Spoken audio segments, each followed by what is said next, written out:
So we ask the commissioners and presenters and attendees, please mute your microphones and turn off your video feeds if you're not speaking. For those attending via telephone, you can mute and unmute your microphones by dialing *6. The top toolbar contains a raise your hand function in case a commission member or presenter has a question during the meeting. Commissioners and presenters may share their screens using the share content box, which is right above. And the chat box will also be checked routinely, mainly to address logistical questions or issues during the meeting. And this is also important to note during the public comment period and during agenda item discussions, the chair will recognize virtual participation first, and then in-person attendees will be able to comment. As way of information, we will be holding a public comment period at the beginning of the meeting, and each public commenter will have up to 3 minutes to speak. And I will signal to the speaker once time is up. Thank you very much, and I'll turn it over to our chair. Thank you. I don't have a lot by ways of introduction today, other than because it's our first meeting of the year, we'll have a couple of housekeeping items to go through, some exciting things that we just want to share that we're getting into for the first quarter. But given we have a packed agenda, we want to stay on time. I'll go ahead and move on. I want to put in a consideration for the December 13th, 2022 minutes that we had for that meeting. If there are no changes to that or questions about our December meeting minutes, go ahead and say that those are approved and good to go. Great. And I'd love to move to public comment. We didn't hear anyone ahead of time interested in public commenting today. And I just wanted to check, is there anyone here or yes? I don't have so much public comment, but I wanted to introduce myself. My name is Alex Sanders. I applied to be on this committee a few weeks ago.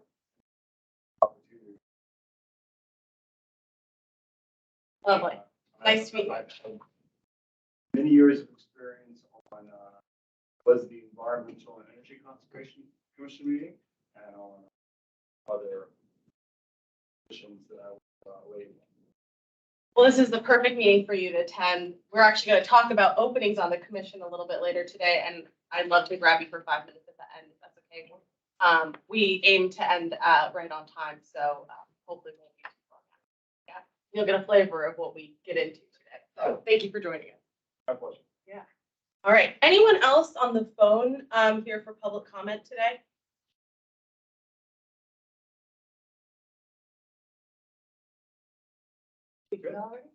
I'm not seeing any hand. Oh, never mind. Hi, everyone. Hi, Nelson. Hi, I am also joining.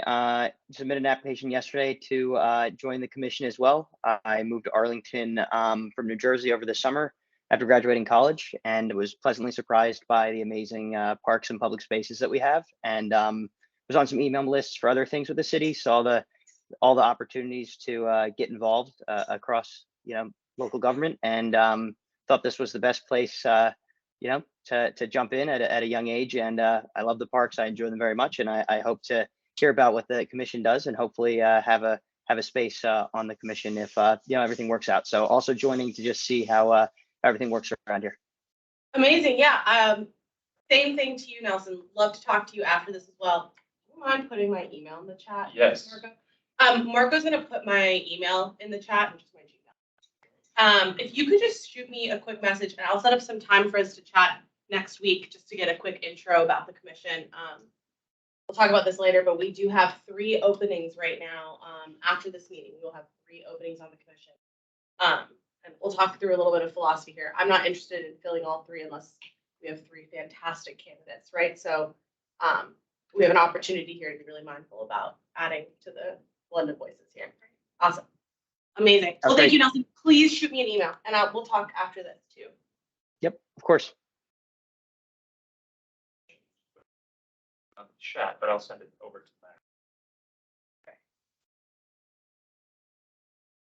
Matt. Okay. Anyone else for public comment today?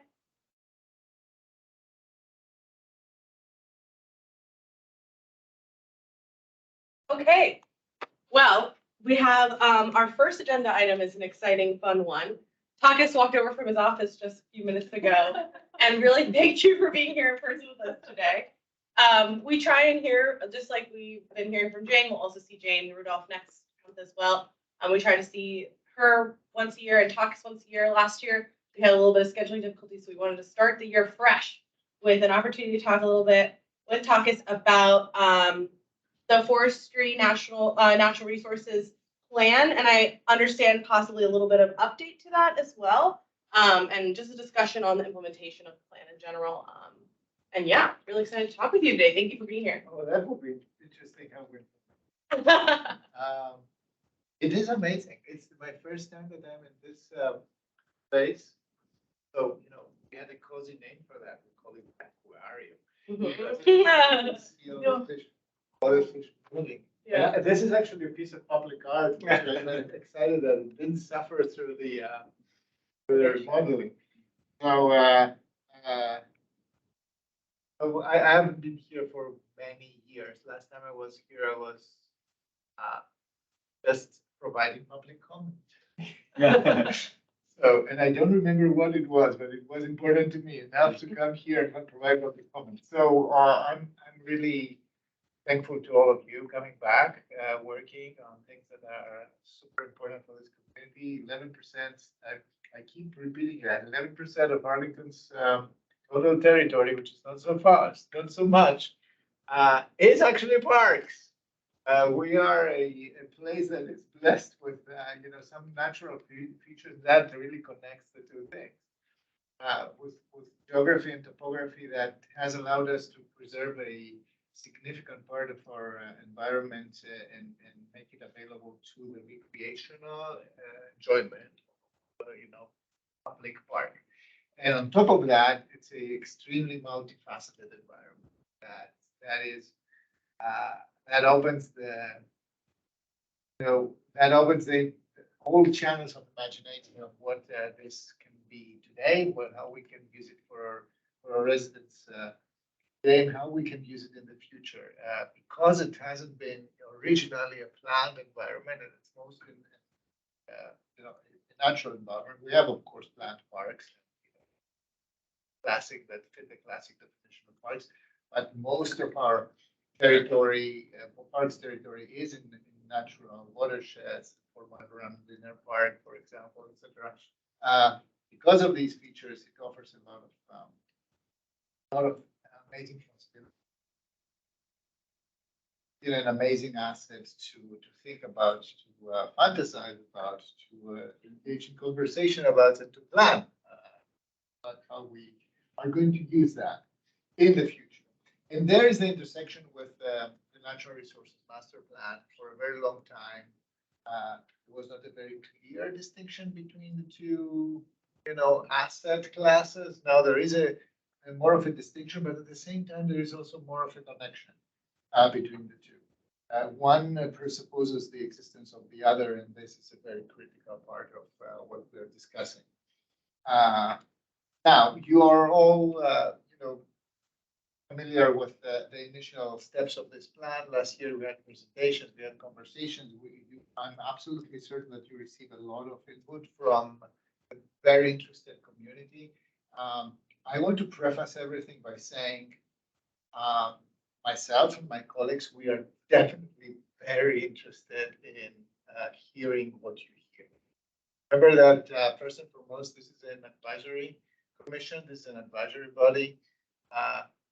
And here I say to you that the board is interested to be advised in what you hear and the nuances, the gray area, the bright areas, the darker areas, everything that you hear, we're interested to hear it too. We are specifically interested to hear it through your filter because you come from so many different aspects that bring a lot of evaluation of this feedback to us. The plan right now is, it has completed several rounds of public comment. Received Jennifer is here. They briefed me today. They gave me numbers, and they said it was more than 1,800 engagement responses, and through all sorts of channels. Now, since the late last fall, the plan is in the process of being reformatted, made a draft document. In this draft document, a complete draft document, something that you can scrutinize and critique from as a serious preliminary draft, find its way to adoption. This draft document will be available, will begin to be socialized at some point in late spring or early summer, June-ish, basically. And the idea is to beat the process and get it adopted by the county board in 2023. So by the end of this calendar year. The plan in terms of implementation, because you mentioned the magic word, similar to the public spaces master plan, implementation is embedded in the main document. So there is not the mechanics of having an extra implementation piece that will accompany the plan. But there will be goals, strategies embedded in the same document. So that for me was always it's a hot topic. We want to make sure that we have the best quality of implementation pathways for that. I'm inviting you to be very vigilant and very precise in what you see and highlight opportunities and weaknesses. So say, look, nice thing you want to implement there, but there are a few things that you should be taking into account, and the plan should, or part of the strategies should take these things seriously. So that's where we are today. I know that there has been last year through the budget process, and we are approaching the budget process for the fiscal year 24. We had some discussion about some basics and data collection for the plan, especially with regards to tree canopy. We are receiving a constant flow of requests, to acquire data sets, to do more granular data collection on this. And the county board actually has appropriated some money. And it was like $150,000 extra one-time money to facilitate or to accelerate data acquisition. That's specifically to tree canopy, tree coverage, and vegetation territory. I know that this is not the only natural resource we care about, but it's one that a lot of people care about first right now.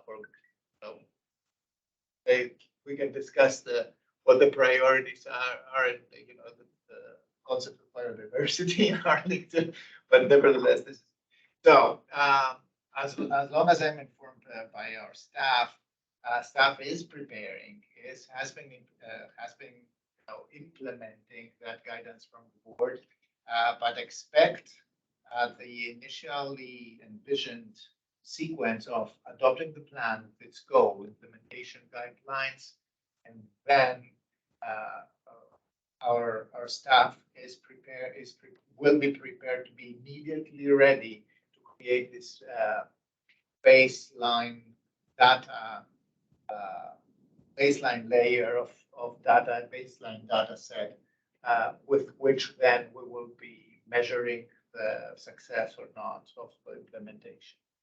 So staff is preparing to be ready to do that immediately without delay, but approval and adoption of the plan comes first, and then immediately we'll go. In parallel, I can tell you also there is an increased regional interest in this, specifically in tree canopy. I very much hope that it will extend to other natural resources and will interconnect to them, because we are basically all in the same class of an ecosystem. I expect also the regional discussion to be significantly more vigorous and elevated in next few months. Actually, there is a lot of movement. The Council of Governments has been looking into acquiring LiDAR data as well. There is a lot of discussion about different typologies of tree canopy, and different thinking about how we embed it and think about tree canopy not only as a natural asset but as an urbanist asset. So as an urban asset, think of Line Street and a park. So this is where we are today. This I wanted to say to you, and then all ears. Thank you. Here where you I forgot the last thing. So when I said that the plan in its preliminary draft but complete preliminary draft form, that this will be available at the end of the spring, beginning of the summer. That means that it will be also socialized with all the essential commissions that are involved in that, including this. Thank you. Thank you. Thank you. And before we continue, I just wanted to make sure if folks on the line, are you all able to hear us clearly when we speak? I know there's been some back and forth when it comes to the volume. Able to hear you a little bit more clearly now. I think the main issue is if folks' heads are down, it's harder to hear because the mics Okay. are kind of above your heads. So if we can just Into the keep our heads up while we speak. Yeah, there That's are a bit microphones right above us in this room, so yes, if you can. Cool. Thank you. Yeah. Thank you. We'll try And and thank you, Max, and everyone that's on the call. please pipe up if you can't hear us again. I think it's important that you know. I hope I was audible. I will try to talk towards the sky. Yeah, no, I think I really appreciate you being open to talk with us about the FNRP in particular, because I think the general reaction I felt as this being our first draft getting out there was just gratitude that we're able to have something on paper that is very official in the plan, ready for implementation. I feel like then I said a big sigh and say now we have to push on the aggressive implementation that we feel is to the standards, right? And obviously remain grateful for when this continues to be funded for next year and the year after. But I think when we're thinking about moving on to this next phase of the draft, if you will, and putting it into solid plans and thinking through what are the things that we're most concerned about not working out, it comes down for me to the basics here. Things like the remaining open lands for acquisition in our county are dwindling, and our inability to put money behind it today is what's hindering our future in terms of park acquisition. And I'm not saying that the plan does not consider that factor. It does provide an outlook for that, but I think we should consider continuing to put our foot down on that battle. That money needs to be provided for acquisition today. Rudy, is that the park expansion, parks expansion strategy, or is that a natural resource strategy?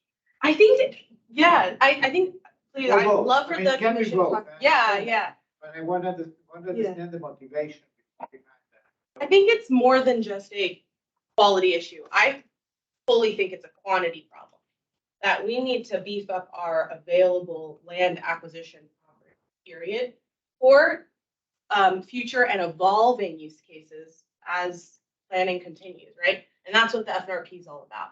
Not thinking about the short term of what a certain neighborhood needs or what we need for 2023, but how are we going to keep this community alive for the 10-year outlook, for the 15-year outlook? And I think from that standpoint, it's quantity. Yeah, please open it up, guys. Raise your hands.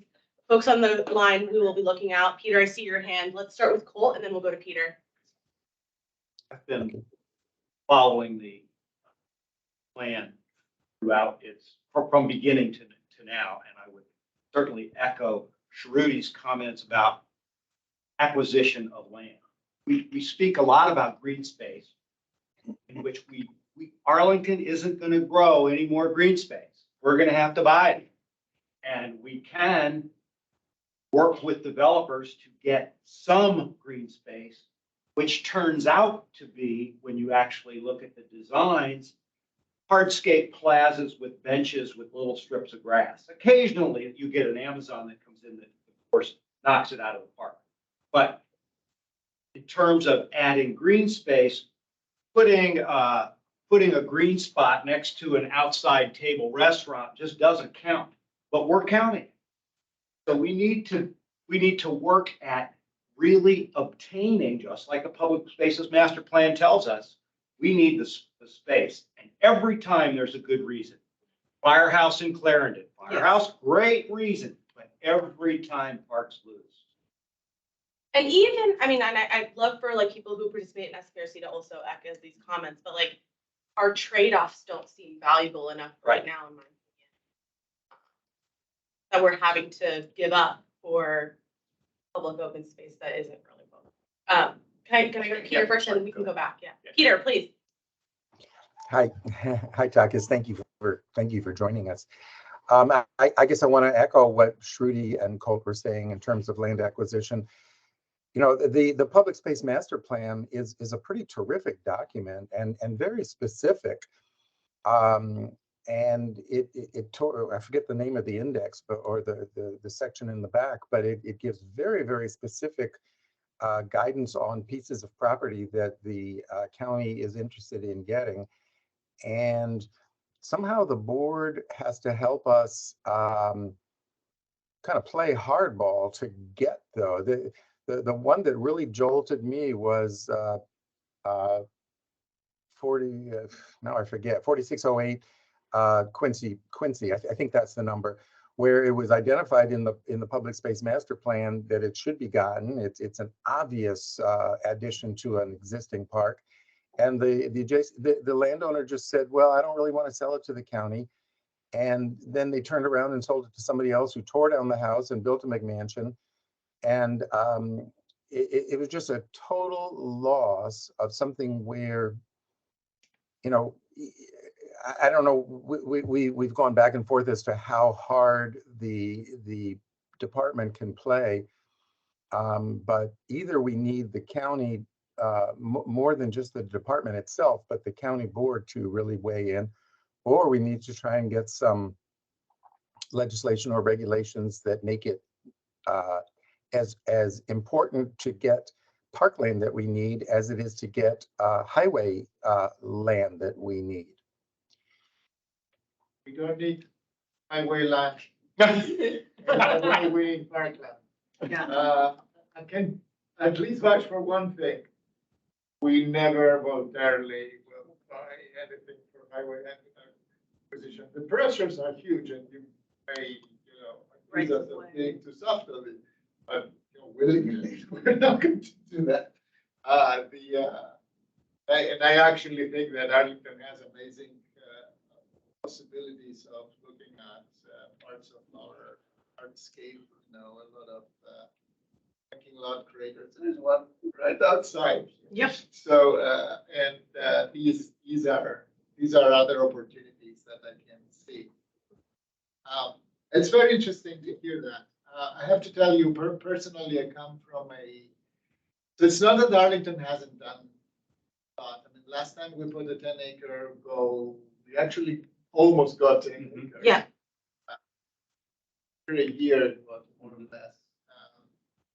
Of course, as we go on, the availability or the low-hanging fruit in that is not so low-hanging anymore. So it will be more expensive, and it will be also more difficult to get. Period.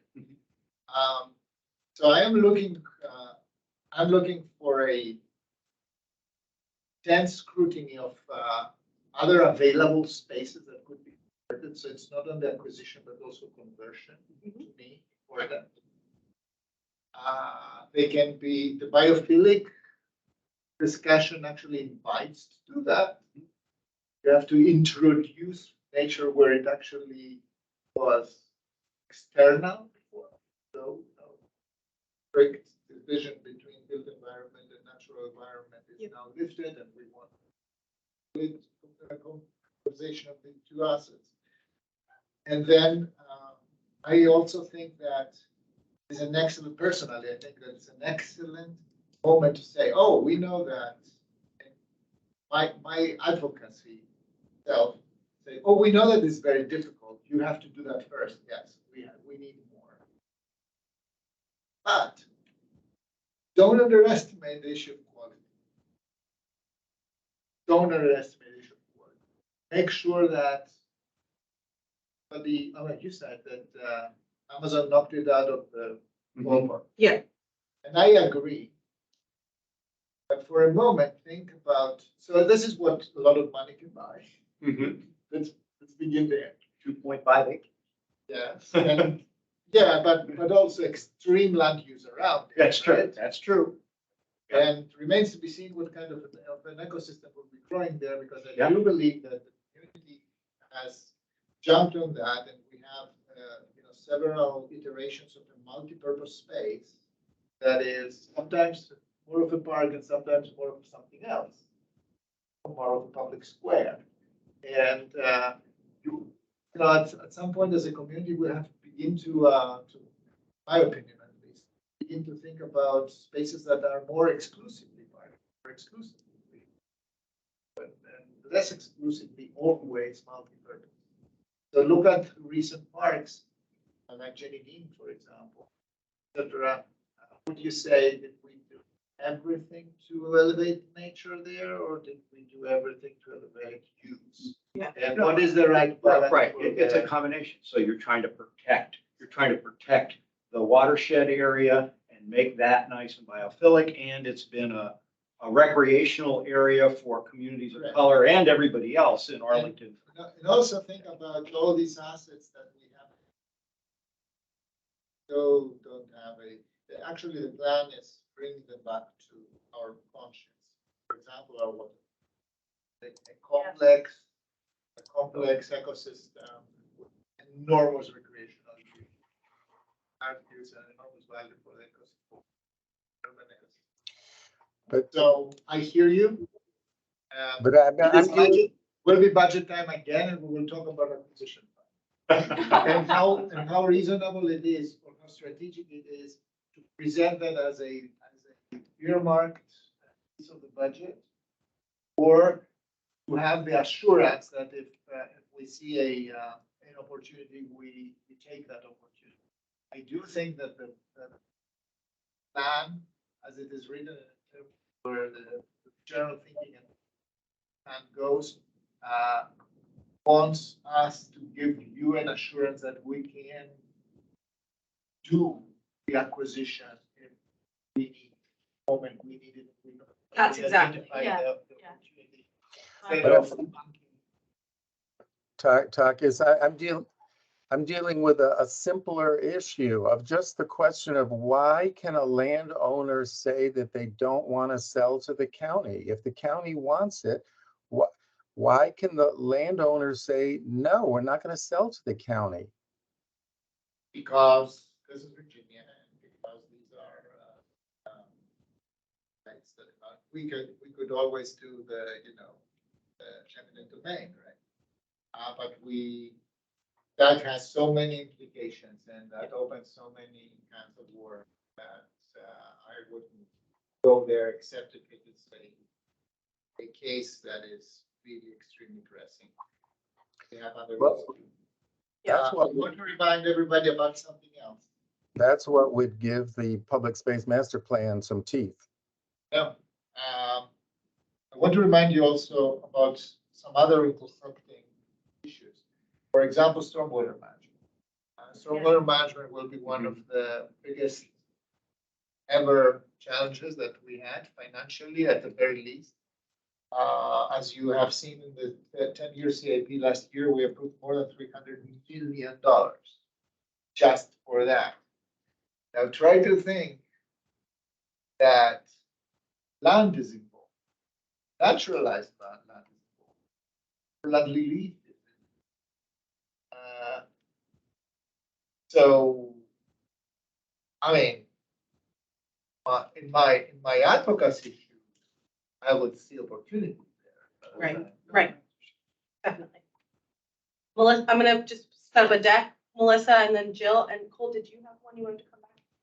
Yeah, so then, and then Sarah, great, so, Melissa, Jill, Cole, Sarah. Try to drag the conversation back a few minutes, but you mentioned SBRCs, stuff like that. So a couple of SBRCs I've been on, the building developers mentioned, oh, we'll have a great green space, like wonderful, but like just for the tenants. I'm like, yeah, I hate that. So I know it's frustrating, right? Because they want to have the private space for their tenants, entities, but at the same time, it feels almost false to advertise green space and not mention it's private green space until the actual meetings are happening. So I'm wondering, it's kind of a vague wish that we could have them have like equal green space available to public and equal green space available.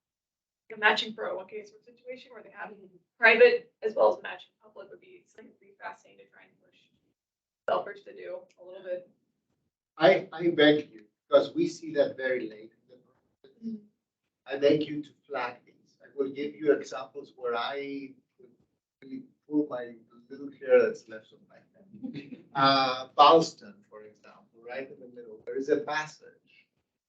As a little, so you should be able to use that passage, first of all, to access public transit, but then also to have the ability to enjoy public space that is delivered because we gave the density there. So there's a fence and an electric door. You need a phone. So I would love to be able pressure on these. There's not too much.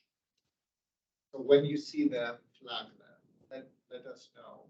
I do think that we have to graduate out of this private public.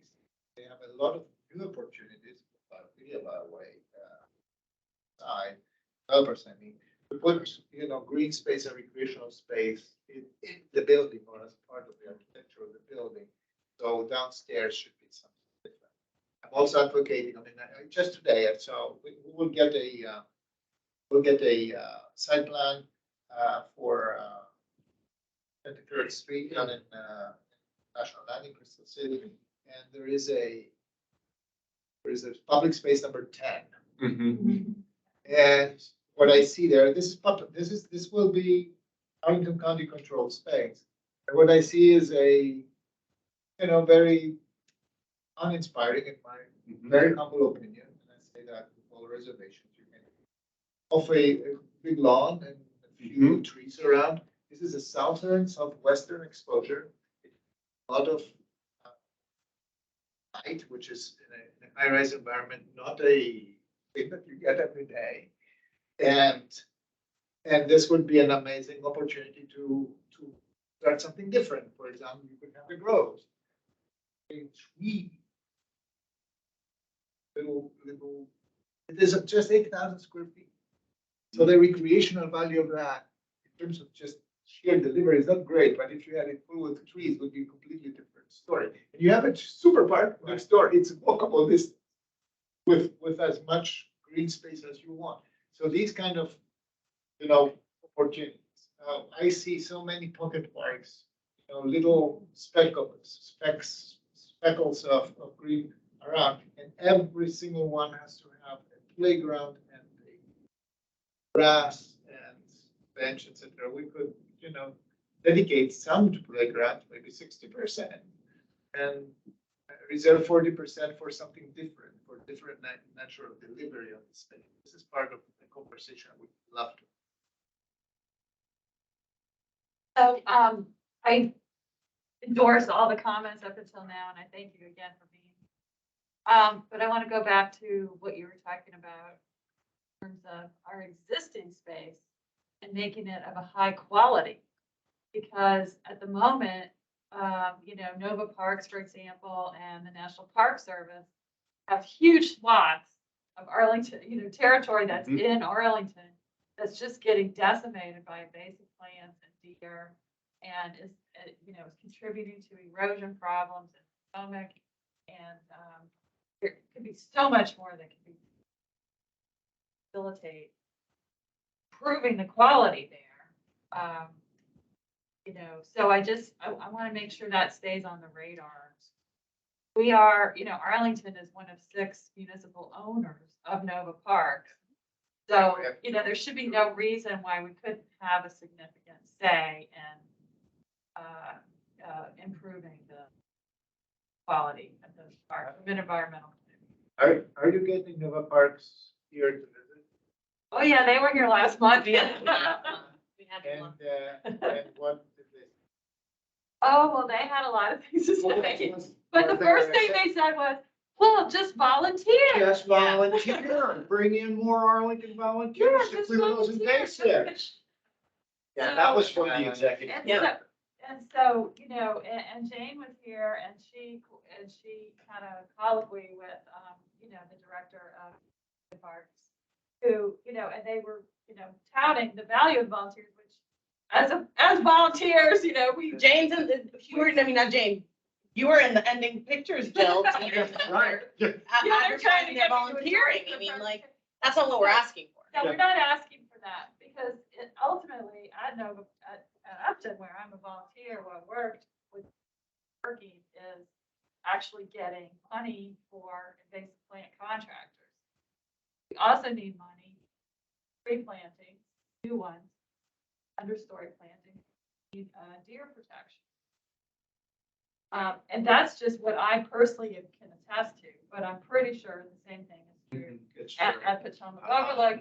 And I also worry about what's happening, you know, what might happen with the trail and enrichment of that. Now, they claim at their presentation that it would be an improvement for the environment because there would be significant environmental adjustments underneath the bike path expansion.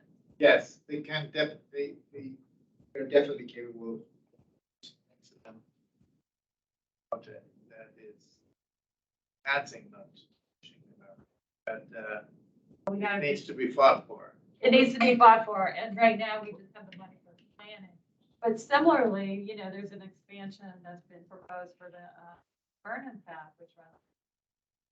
So, you know, these are things that, there should be standards, like you were talking about the Council of Governments trying to make sure that we have a quality tree canopy.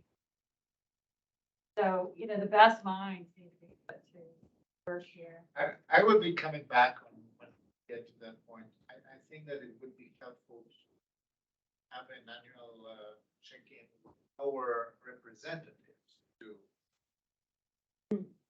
Because I think that this is, they are following the business of parks all the time, and they can, it's a good thing to have your perspective in mind.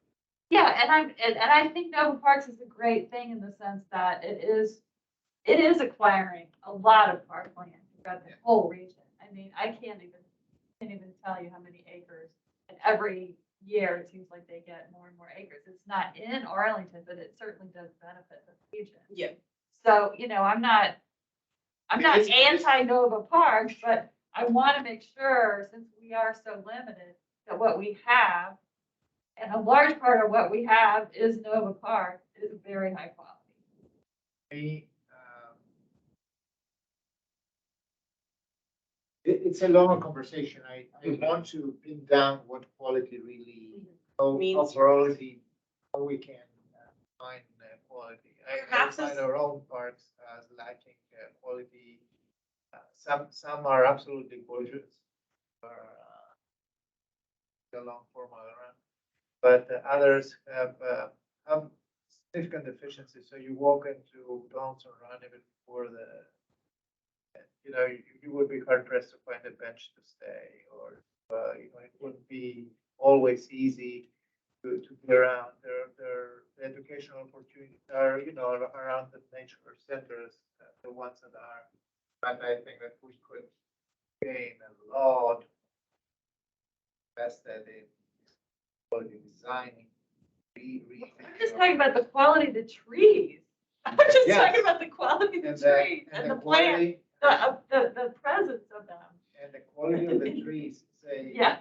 the moment that you begin to design the whole thing, you see also the challenges.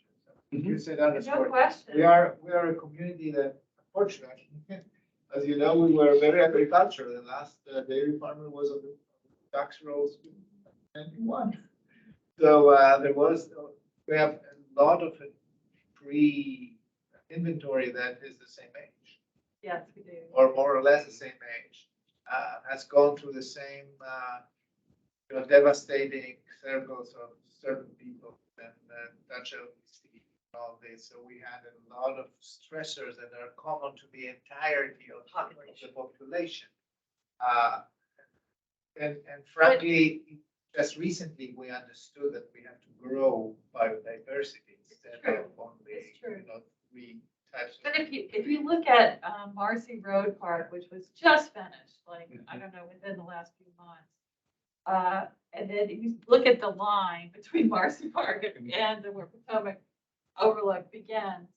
It's very, very clear that Arlington County has high value native plants, stopping Yeah. erosion, putting in the right quality, putting in deer protection. And you see the absence of that very starkly.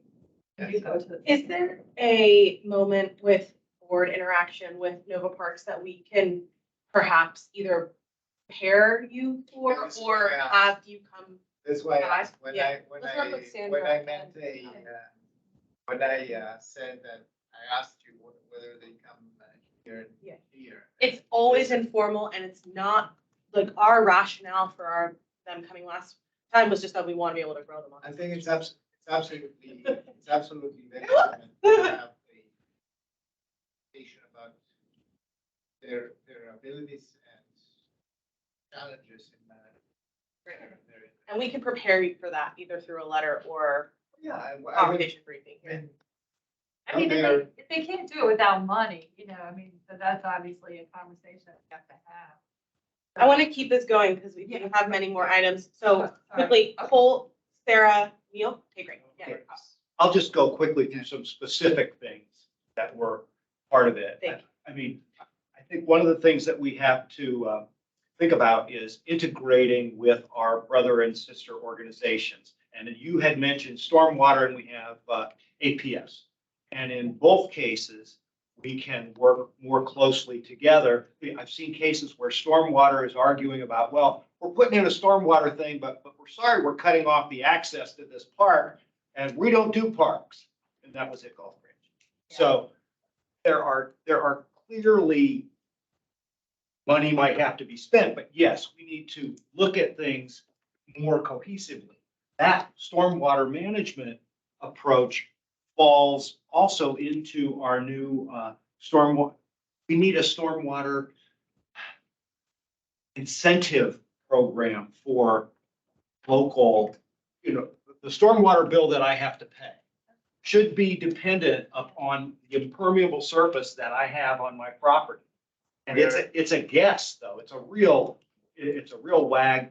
And they talk about, well, we don't want to make the administrative costs so burdensome. So we could really detect that, you took out your patio and put in some. So I think we can do it. I don't think one size has to fit all, but that would be more expensive to run than it, but there should be some incentive there for me, homeowner, to say, oh, I'm gonna change this up and maybe I'll get a credit. That's or specific. reduce my, Or exactly, reduce my fee. which is already built in many things. Yeah. Like the last.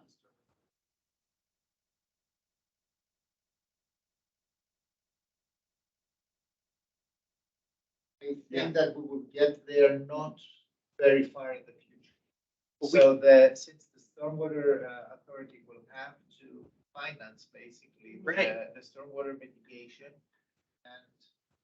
And I remind you one thing, it was literally 4 inches of rain in 3/4 of an hour. July. Oh, yeah. 2019. So July 8th. Yeah. So this is, you need significant bioretention assets around and What makes you think it's not too far? because I think that the pressure of managing stormwater, the cost of that, remember that in the 50s, the help of the Army Corps of Engineers, we not only culverted volumes they thought reasonable back then, but we also subdivided and built on them. Which, you know, shouldn't have done. So I think that all this will, in the next 50 years or so, will a significant expense of rearrangement of territory and the stormwater. Like we are coming late to this, we are building now stormwater that will literally raise the money to fix this specific problem. Hopefully faster. I want So quicker I than will, that. I think that at some point, some of the director of the, now I have the technology to measure Yes. the relative permeability of the perviousness of the ground, the moisture retention and capacity of the ground. These are 10 measures that you have that you can implement to increase the moisture retention capacity of the ground. And if you don't want to do that, we will have to mitigate the impact of this. And this is the cut, and this is the cost, and this is how I'm going to raise the money for that. It's just a transition that you have to start at some point with an easier system to implement, and you get more sophisticated as you go. Mind you, also we are a democracy, and people vote on these things, and it is painful when your general cost of living. Well, this is not a fee, this is just another tax. And it's already very expensive, fully understand. We gotta And get, it's all, well, it's very expensive for many, it's not expensive for others. Environmental justice and equity is another problem because, you know, whether you are rich or poor, the ground is the ground. And we have to find ways to distribute the burden in an equitable way and not only in a one-to-one mitigation thing. That's an additional social burden. I have to tell you that everything that we are discussing right now, including the access to parks, has a daunting equity. It's elevating daunting equity. And there we have an entire class of citizens who own nature. Period. They can afford to own nature. in our county. Yes, and yeah. part of the value assets, access to nature. Others less so. And restoring balance there over very long periods of time not going to be easy. So it's not only acquiring land, but acquiring in the right place for the right people in an ever-changing relation. So Location. I'm in for this, but just help me out. All right. So Sarah and then Neil, I just want to make a last call for anyone else who'd like to make comments. I just want to move us on in the agenda. I know having Takas here is special though. So anyone else after Neil want to speak today? This item? Cool. Sarah, go ahead. So my question is actually similar to the point you just made. I live in multifamily housing, a 13-story condo building. I don't own nature, right? I have a balcony and sometimes I put potted plants on it, but they usually die because they're potted plants. And in my mind, like that's true for a lot of residents in Arlington. It's going to, like the number of people that's true for in Arlington is only going to increase over time. And in my mind, biophilic design is a solid path forward, starting to like mitigate that problem, right? Like building buildings better so that they are in congress with nature and provide better access to the outdoors, better sunlight, and they provide better streetscapes, makes it a more enjoyable life for people like me who don't have that. And the sidewalk is my yard, right? But I guess like Arlington entered the Biophilic Cities Network in 2020, and you know, we're starting to see bits and pieces here and there in like sector plans. But, you know, outside of the like very arduous work of the members of this commission in SPRC meetings, I don't see a lot of like concrete path like steps forward in the realm of making Arlington more biophilic. And I'm curious what you think, kind of what the future of biophilia in Arlington and biophilic design over the next like 5 to 10 years will look like, and whether there will ever be any more concrete steps towards codifying these approaches beyond, you know, the token biophilic design principles that go into sector plans that are often only like partially incorporated by. So short answer.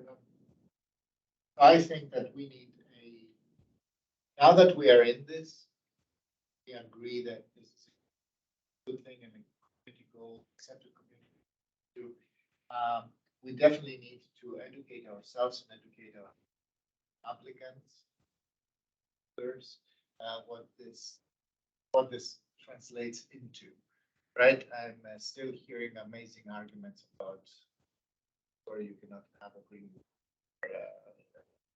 because the balconies, for example, green balconies are absolutely feasible. They need to be engineered to be sustainable. And everything, the moisture, capture of rain, and all these things. So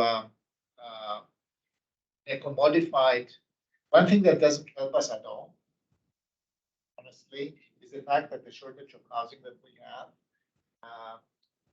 is focusing us to the poor delivery of human sentiment. And we are more lenient with other things, not to put too many bells and whistles around that. It's the same discussion. What I think we should maybe consider is at some point this commission could help us to get together a few experts, have maybe a panel discussion about other cities have done it in the following way. They issued at some point a good practices toolbox, and they produced the viable. They showed how you can build balconies in a different way, how you can have a flexible use for green roofs, etc. They built kind of a white paper, and every time you would go to the SPRC, you would refer to this and say, no, I'm not asking you to do something for which you are the expert, I am the amateur. I'm asking you to tell me why you can't really implement that. Why is that outside your pro forma? Why would you be able to do it? You will get away once, twice, thrice, four times with all the other pressures, and then it will begin to be something they will volunteer to do because buys points for the project. There is another thing I think that biophilia has to be supported by a general rethinking design. One of my goals this year is to figure out how we can actually reward good design that includes things in material ways, like making it's a little bit less expensive, doing a moderate rewards for that. But I'm all ears to hear how you like to leverage. Perhaps we take that on as like a next step on biophilia for this commission, since historically we've kind of owned that topic, but we have kind of circulated like a informal keep this in your back pocket if you have nothing to say at an SPRC meeting topics. We could make that into a must-have minimum qualification. Very few people among our civic leaders understand biophilia is not a feature. Nice to have, but it's a system. You create a viable ecosystem. That's your goal. It's a framework of thinking. You're supposed to rewrite the entire design process. You just slap some street plantings on the design at the end. Mostly right? think that it's just a fee for container garden. Right, and I think that the planning, personally, I don't know if you guys all feel, I feel like even the planning commission is in on it. I think we have some good public support, yeah, but it's a problem of putting those thoughts into paper, having some meat behind it, maybe some staff support, like you said, conversations, panels, that the applicant can be educated. Feedback. Involve those who actually make the initial design decision. Yeah. Architects, builders, engineers. There are several. They will come. They are interested in producing good buildings.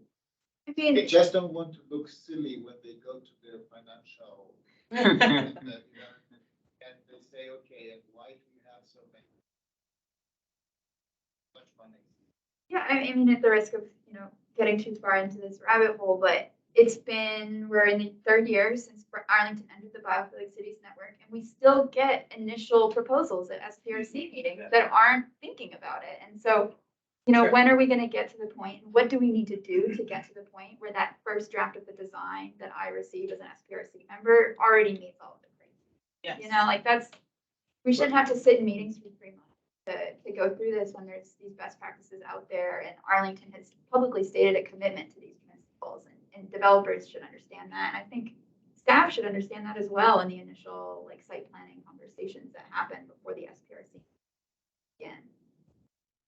Well, in the negotiation process, those thresholds were had. But we did get some buildings that we'll be able to show. Yeah. Like And as far perhaps- as And I know that we're beginning to get those, for sure. there are also lower hanging fruit. APS was mentioned. Yeah. Arlington Career Center. Yeah. For that you have to grow an entire class of new trades to deal with finance and. Perhaps we start, I just been trying to wrap us up a little bit. Neil, I know you still have some comments to make, but we've got a next step here to do some things with Nova Parks. Perhaps as the next step, we take on a PRC 101 topic of re-meeting with some planning staff and have that conversation about what does that initial meeting with the applicant look like? What needs to be better armed for better first drafts here on biophilic design specifically? And I think staff is the right target for that potentially. And we can suss out if we think that we need additional white papers, guidance that we need to call research for, whatever it may be, from there, perhaps. Okay, cool. Go ahead. So I guess kind of like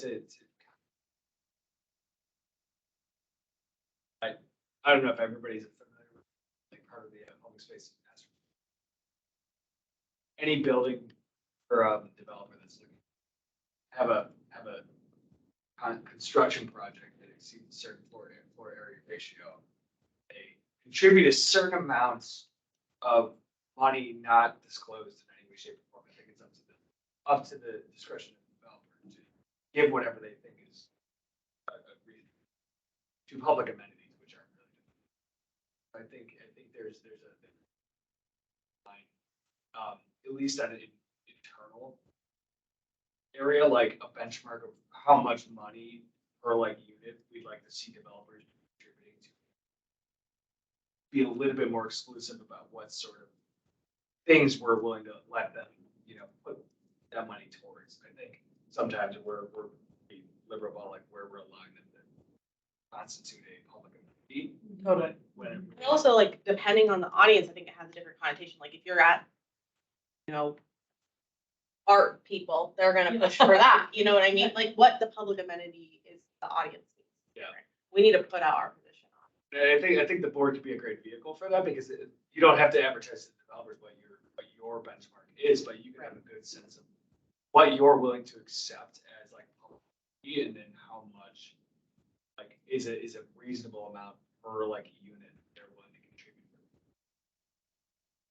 In the interest of time, all these thoughts, I have a lot of opinions on that. I've seen myself how these negotiations go.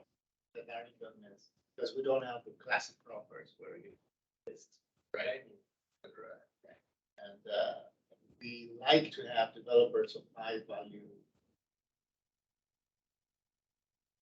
development projects coming in with a lot of appreciation of our priorities. Know how our priorities are, and I agree that it's not very high because housing is higher and streets and transportation.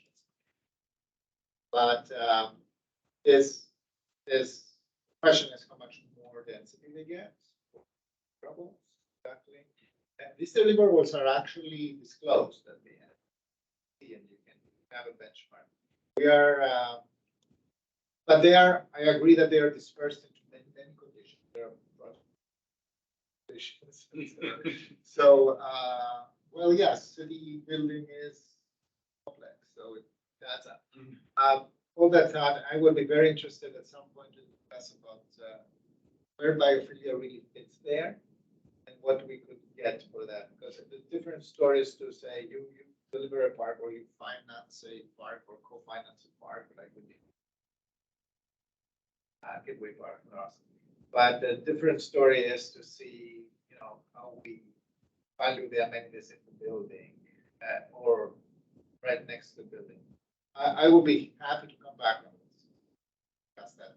We have also also the board has also asked the county auditor to look at how well we monitor the delivery of these conditions.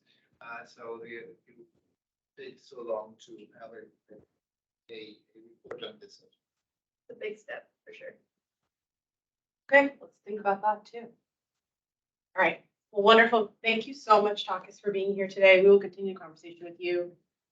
Everyone here, you know, our charge is to be advisors to the board with unprecedented access to staff. Well, Takis is the board for us, so I encourage you to develop a relationship with him. You know, feel free to email if you need anything, but but also, you know, come to me with topics. You know, we can always go back and have another conversation like this.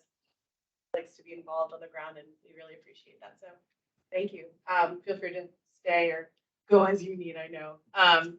All right, our next topic, guys. So, we've been having a little conversation back and forth. We're going to get an update now on the security and policing in Arlington County parks. This is more of an update, guys, that we wanted to hear what the new policy is going on policing in parks. I'm just prefacing this where I think that we should continue to keep abreast on this issue as the topic develops. I don't see a need for a letter at this point on this topic, but we're going to hear a great presentation from DPR staff right now, and I want to consider to think if there are any opinions we need to voice, but we will follow this topic, and in the future, there is really no like board element right now. So yes, please, I'd love to turn it over to staff. I see Michael is Yeah. on the call with us right now. Wonderful. Yeah, Can hey you see everybody, you? thanks. Can you see me? Yes.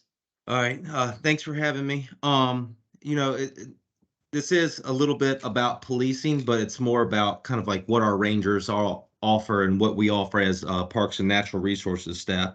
You know, we don't have all the tools and everything, you know, to be police officers. You know, our rangers are more there to you know, inform residents, inform the park users of you know, what the rules are, and to help people out and answer questions. So I did put together a little about 5-page PowerPoint, just kind of an overview of what our rangers do, what Parks and Natural Resources does, and more so inside of our ranger unit within Parks and Natural Resources.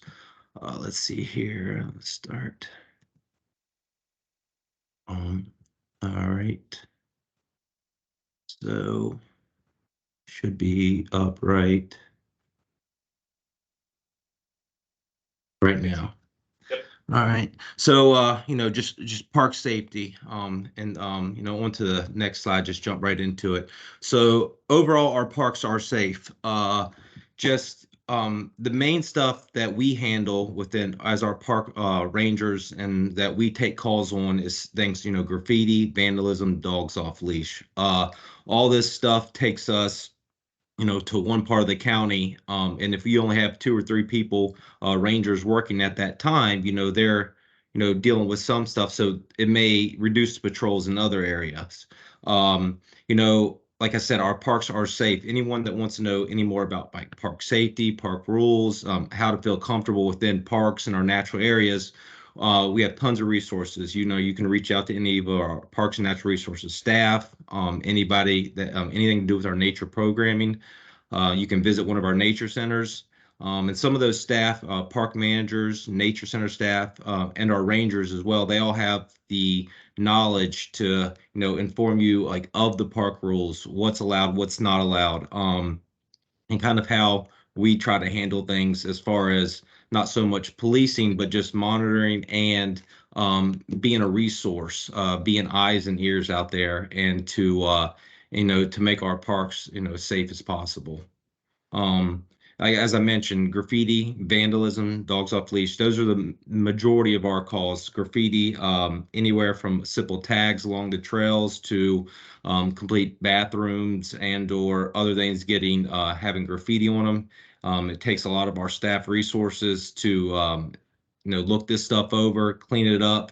And so that's a big thing that we deal with. Vandalism. Um, I don't know why people do it, but some people will go in bathrooms, just rip dryers off the wall, or just smash a toilet. Just things that seem unthinkable, but things happen. So, and then dogs off leash. It's a very common thing, but it's a thing that our rangers answer calls to very regularly. Anything that's seen as like a public safety issue that is beyond normal notification would be, we'd encourage anyone to call 911. We don't have the enforcement, the tools, the resources. We're not the police. Our rangers are strictly there, like I said, to be eyes and ears, notify people of of the rules, and then if it needs to be escalated, our staff is also instructed to call 911 if emergency arises. Rangers educate and enforce park rules. So park rangers provide educational and support service for park users while enforcing park rules. We have 4 full-time park rangers. We have 1 part-time ranger. They work 7 days a week. They're in the parks from 11 a.m. to 9:30 p.m. With counting our parks and natural resources staff, who usually are in the parks around 6:30. And then in the summertime, even earlier, you're talking about coverage from a long period of the time. So we usually always have someone either in a park or near a park cleaning. So we have eyes and ears out there. So we feel that the parks are really safe. You know, our rangers, we have to cover 148 parks. So that's just, you can't be everywhere at once. So a lot of our rangers, when they're called or when they get a call in, that takes them off their patrol route, onto a call. So we just can't be everywhere. Of those parks, 49 miles of paved trails, asphalt paving throughout the county that our rangers are overseeing. We only actively monitor and respond to park property stuff, but that doesn't mean that we won't get calls in for we talk to Nova Parks, we talk any other stuff that we may not have direct ownership of. If we get a call to it and we're able to respond and de-escalate, we might be asked to go to that area, but not necessarily intervene, because if it's something, out of our hands, we would do the same as calling law enforcement. The role of the ranger is enforcement, not law enforcement. So the rangers, like I said, as I mentioned, we don't have the training, we don't have the equipment, we don't have we don't have the ability to answer that call. If someone's in a bathroom after it's supposed off, we can go by the bathroom and say, please exit. If it escalates anything beyond that, to verbal or physical assault, we would call the rangers. If there's like I said earlier, a notification of a pipe busting in a park after hours, our rangers would respond. They would call call a plumber, call another park manager. But that's the type of stuff our rangers are doing. We're out there, we're being the eyes and the ears, but we're about having the parks be safe.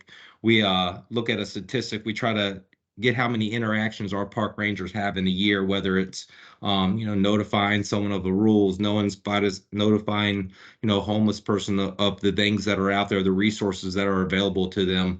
Like I said, it's about education. And so we try to pull those numbers every day after a shift. Our rangers report, kind of back of how many interactions they had, on a wide scale of things. And we usually calculate about 15 to 1,600 interactions with our park rangers, some positive, some not so positive, some responding to homelessness, some, someone sleeping in a park, some responding to vandalism, graffiti, and some stuff, just having interactions while they're walking along the trails and saying, where do I go for this, or how do I get to this? And, they're able to provide that information. So these right here, there's a couple of questions that were pre-submitted, that I worked with Marco on. And, alcohol is only permitted in selected parks through a special event permit process. So, drinking's not allowed in parks, right? So, but does it happen? Yes. But, this goes back to all those parks, all those paved trails, and we just can't be everywhere. If we get a call about drinking in a park, we'll respond. While we're trying to be as proactive as possible, drinking park, you're reacting to a call. We go out, we talk to the individuals. Usually it's drop it, run, pour it out, and it's over with. But sometimes if it escalates, that's when our rangers become, be the person calling, for additional backup, because it's no longer in their hands. Once it becomes verbal, once it becomes physical, we don't want our rangers involved in that, and they're not trained to be involved in that. So that's why we'll request assistance from police. Sleeping overnight in the parks is not prohibited. After the parks close, it's closed. They're not allowed to sleep in the parks. Sometimes we'll go out and we'll have contractors clean the bathrooms at nighttime, and they'll come across someone, and they'll kindly ask them to leave. People prop doors open, so we try to get out ahead of it, have our rangers check all the restrooms in the evening time to try to make sure we're providing a safe environment. And this goes along with our rangers being educators, right? We give them all the resources and knowledge that they can turn over to anyone that's in the park, whether they're vandalizing, give them alternatives, whether if they're homeless or want to sleep in the park, giving them resources to help them out, notifying the correct, we got here at ACPD, is made aware of their location. And so that way, just try to give them the tools to be able to help everyone out, and not make only the park situation safer, but make the person's individual life safer. See here. So our Park Safe program, we work, with the ACPD, and we partner with them. And so this hasn't been revamped in a while. And so currently, with us and police, we're looking at revamping, our Park Safe program. And so it's a two-strike system that users receive warnings and violations of park rules. So we're able to park safe someone, and what that is, we give them a warning, trespassing, or, and then from there we can say, here's your first warning. From there, if there's another issue, we can park safe them again. And, there's appeals process to this, but also that if someone's been, been trespassed from a park, yes. Can it result in arrest? Absolutely. You know, again, back to, there's so many parks, like we're only going to know that they're there if they're causing an issue again. And then like I said, we don't make the arrest. We would notify police, they would come down, and, it would be up to their discretion, what goes on from there. Like I said, we got the authority to hand out these warnings. Beyond giving the warning and the notification, that's where the ranger's authority stops. You know, when we hand out these park safes, if it's usually because we were called to a particular place. It wasn't that we were, every once in a while, we'll get lucky and we'll just wander upon something through our normal patrols, and then we're able to stop something before it happens, just by de-escalating situations. But with the rangers, and we're not working off any bias. We don't go to places looking for issues. We try to respond when called upon, and like I said, we de-escalate the issue to the best of our ability. If we can't de-escalate it, there again, we work with the higher law enforcement, and we'll call in police. And then from there, I'll take any questions, any concerns, any comments. But I just really want to just show, like I said, a quick PowerPoint kind of showing that what our rangers do, what our role is in the park system, and not so much the being the police, but being someone that can help them out and someone that makes our park safer. Our rangers are responsive. There's a fence lock, there's a lights out. We have rovers as well that's within another department, but our rangers, I mean, we'll go out, and if say someone's playing pickleball after hours or something, someone's playing pickleball too early, anything that's going on, they'll respond to. So like I said, that takes them off of their normal routes and their normal patrols. And so when we're out, we're strictly patrolling. We're riding up and down. We know the hot spots, and we know where things go on. Our rangers will bring back stuff to our Parks and Natural Resource Division, say, hey, this area right here is, it's growing up a little bit. There's some invasives growing up. We can't see all the way back here. We don't have a good site clearance. Can you remove some stuff out? And we'll do that. But as far as, having any authority to make arrest and or write tickets, that goes to the police department, and that's not something that park rangers can do or would do. Go. Thank you for the overview, Michael. I think this is what we were looking for. It met my expectations for what I thought DPR was doing specifically, and it's nice to hear the Ranger program is, while you guys are short-staffed, very busy and doing a lot of things. I think, please raise your hand if you have anything to add here. I think just for as a baseline, could you just tell us about what Rangers are wearing uniform-wise and what they carry? I'm just interested in knowing what they have in terms of enforcement and what they're wearing.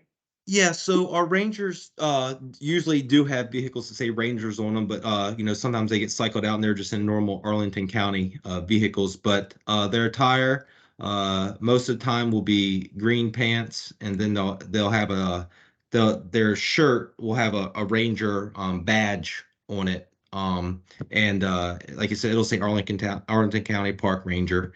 And they're all, they carry a radio, and they also have cell phones. All of them have work cell phones. So there's a direct ranger line. I don't have that number on me right now, but if you call that, it does push it right out to one of the rangers that is currently on site or working, to their cell phone. So they can either get that message and or be notified. Wonderful. Thank you. I appreciate that. Please go ahead.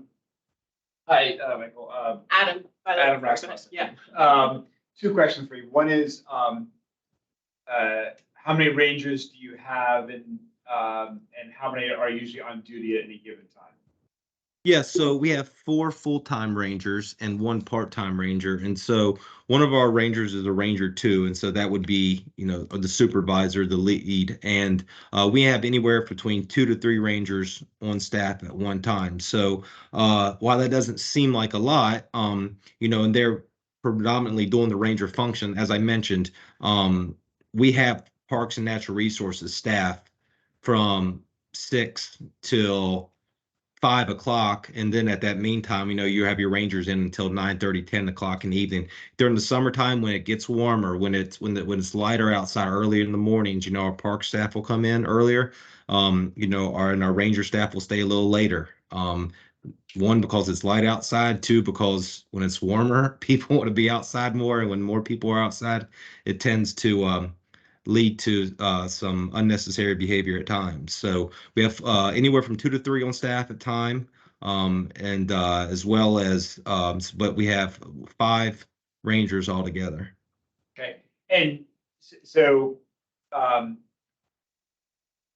seems to me you're implying that it's not just the rangers, but that other park staff are enforcing rules as well, or are the park rangers the only ones who are authorized to do that? Well, no. So all of our staff are equipped with the knowledge to be able to help someone sleeping in a park, give them the resources to be able to help them out and steer them in the right direction. Our park rangers, their main function is to be that, and quote unquote enforcement and or direct knowledge, and serve that role. Or any of our park rangers, any of our staff that are out, if dogs are off leash, they're able to, to handle that. If they're, hey, please put your dog on a leash. If there's drinking on the parks, you know, while other staff can handle it, our park rangers have been trained in it. So trained in that communication, trained, and most of the time these are frequent flyers. These are people that usually, if you drink in a park at a certain location at nighttime, and that happens again, that's a night. Sometimes it's the same person, sometimes it's not. But the relationship that these park rangers have developed with a lot of these park users, whether it's stuff that was brought to them by negative actions and or good actions, there's usually a good outcome that comes of it because of the relationship these park rangers have developed with a lot of people in this community. So while a lot of our staff are skilled in handling certain situations, we prefer that our rangers who are, trained, deal with it on a daily basis. We prefer them, the ones that have to lead the interaction. Okay. Thank you. I just, want to point out how crazy it is to have 2 or 3 park rangers. Or how many parks do we have in this county? How many, 100? 148. And again, I'm not saying against you, but I'm just saying in general, it just seems crazy that we only have 2 or 3 people on duty who are really enforcing our park rules.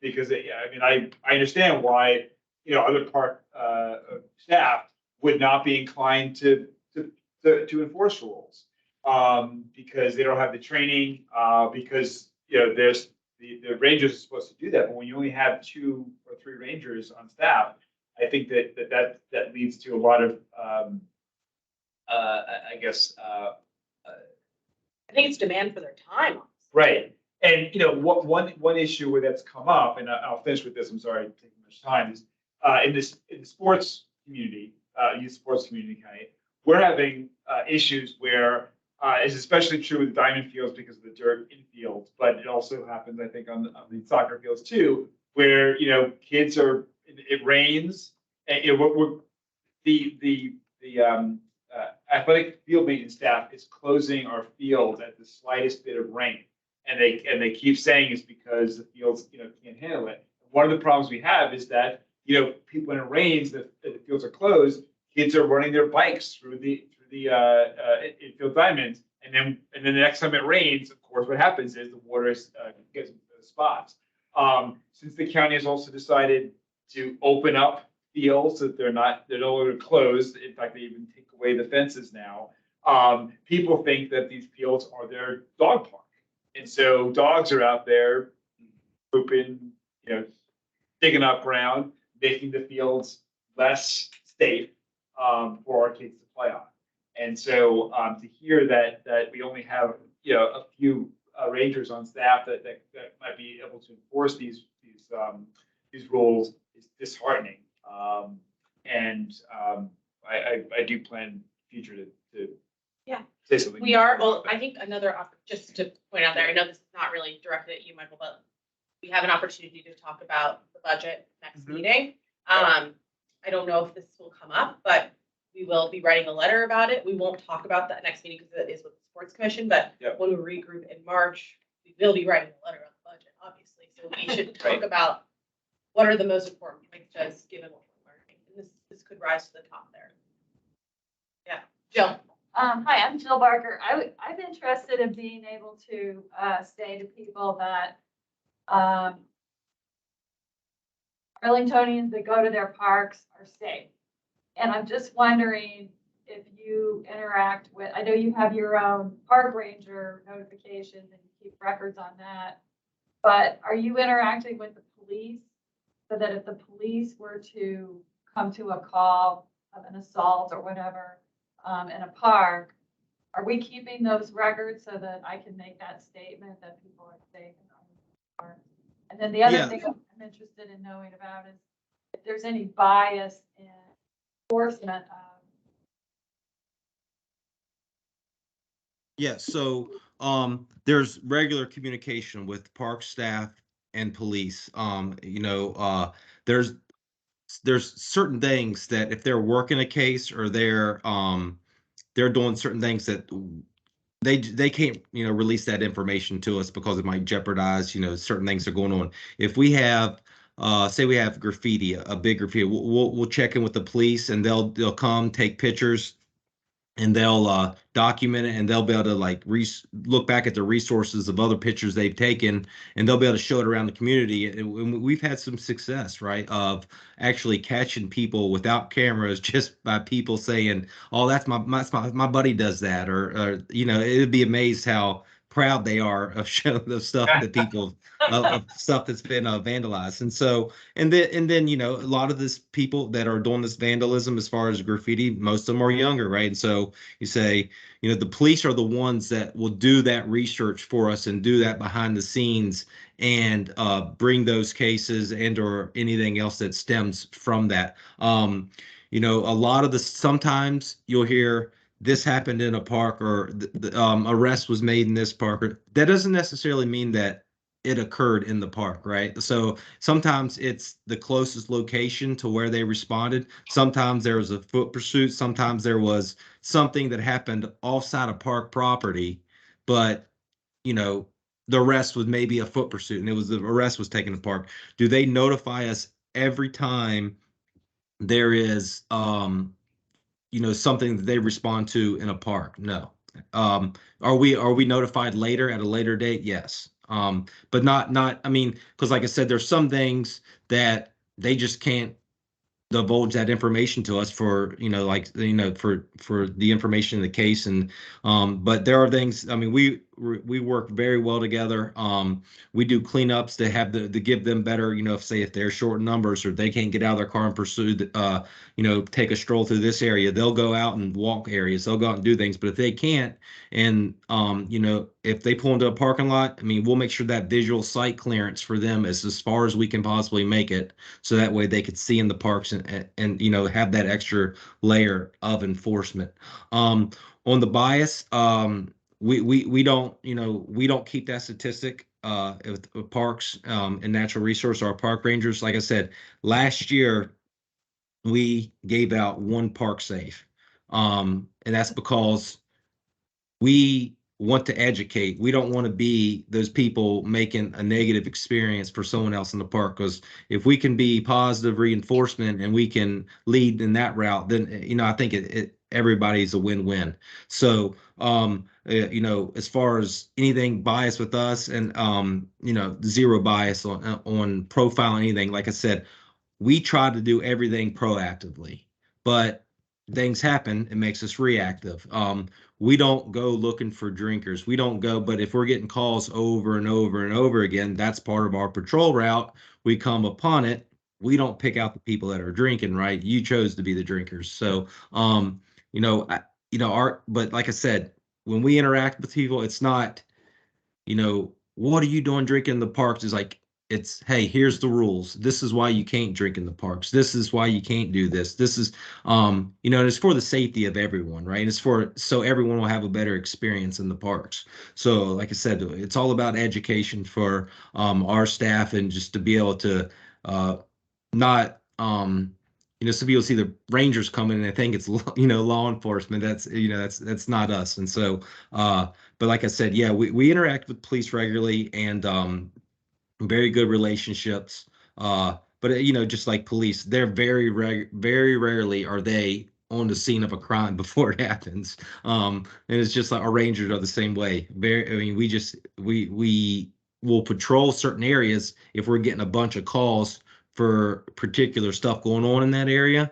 But just to try to stop it before it happens. But besides that, our anything that we do with the police is usually after a call had come in or after they have wrapped up their case, and or they can say, hey, there's an incident in the park. We can't give you all the information, but we wanted to let you know that something happened. We can give you more information when we're able to.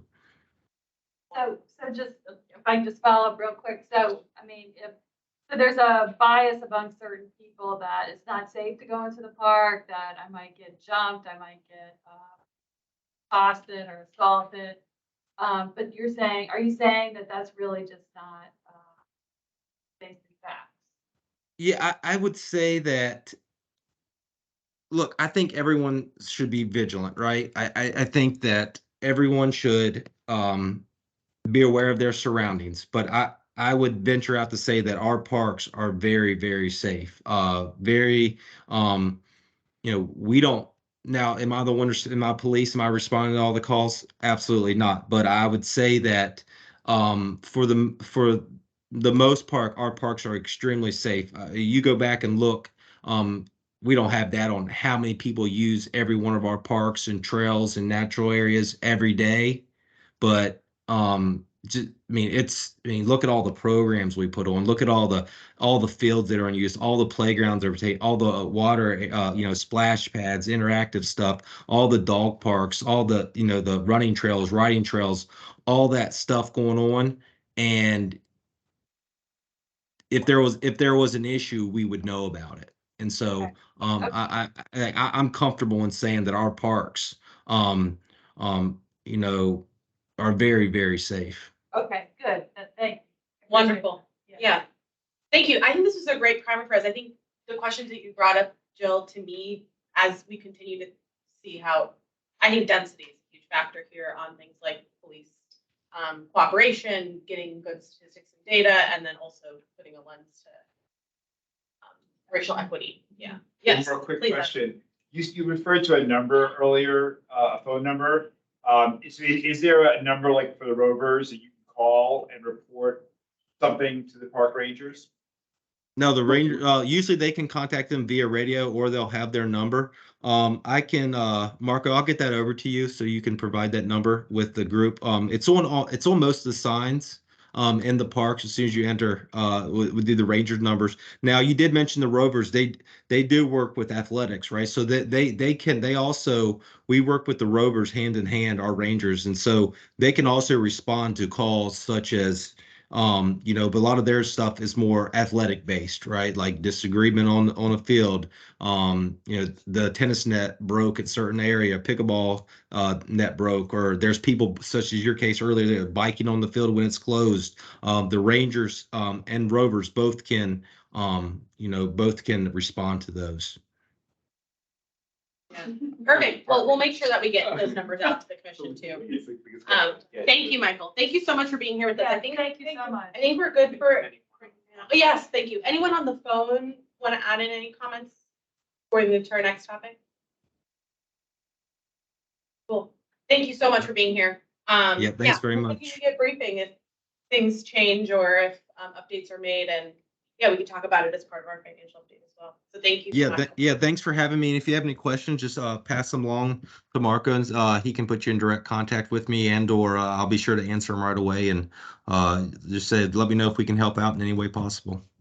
Wonderful. Thank you. Thank All you. right, have a wonderful night. Bye-bye.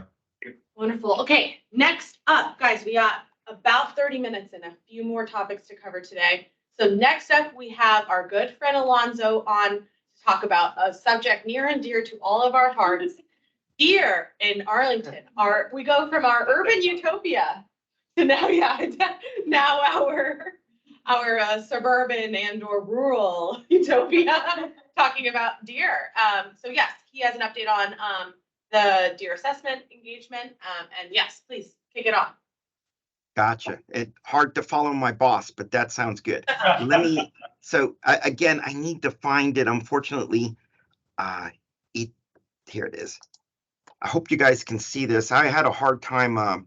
I've been breaking up a little bit, so hopefully it's just my end not hearing you and you guys can see it. So can you guys see the my presentation has not popped up on my end. We can see it. We can see it on our end. It has not popped up on my end, so that's not good. So I'll tell you what, I'll open it. Is it on slideshow fashion or is it okay?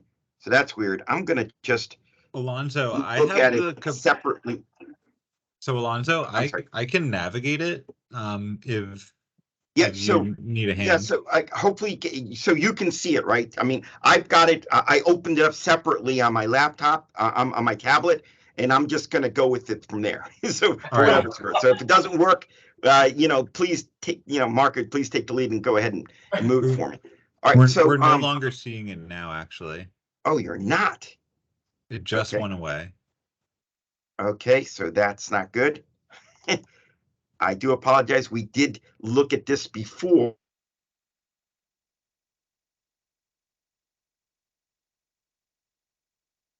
You're breaking You up guys hear me? now, Alonso. Yeah, we can hear you now. Maybe Oh, maybe my. take off your video. Okay.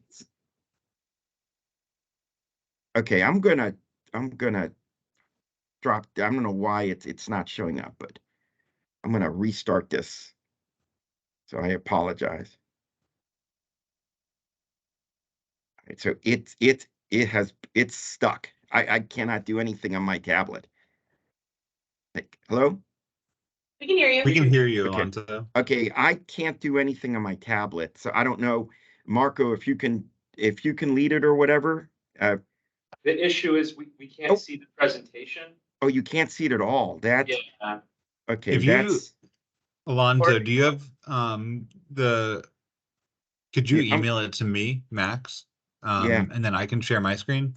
yeah. I'm gonna. Oh, it's here. It is. It says we couldn't start the presentations. Let me try this one more time on you, if you guys don't mind. I apologize. We tried this right at the beginning, and it worked fine. I don't know why it's not working now. All right, so I cannot see it, but can you guys see it? I can see it. You should We be can able see to it. put up your screen. You go to a different app. Yeah, I'm having a hard time hearing you too. So I'm really sorry. I will. I can send it into Marco if that's possible. But Yeah. for whatever reason, it's does not seem to. I can't do anything with this on my end. I apologize. Not sure what happened, but it worked fine when we tested it earlier, Marco. Now I don't know why it's completely is not working. So I'm Just gonna go stop. through it. Anybody on the call can. Perhaps you can send it and we can move on to the next That's agenda right, item? yeah, that's Okay, Yes. great. Yeah. Okay, I'm gonna awesome. send it over to Marco, and I apologize about that. Awesome. To keep in the interest of time, then I'm going to move on to the next item and we'll come back to the deer assessment program. Okay, next topic is 2023 plan of action and year in review. So we reserved a little bit of time to talk about it today, but in the interest of time, I don't think it's valuable for us to have a group discussion.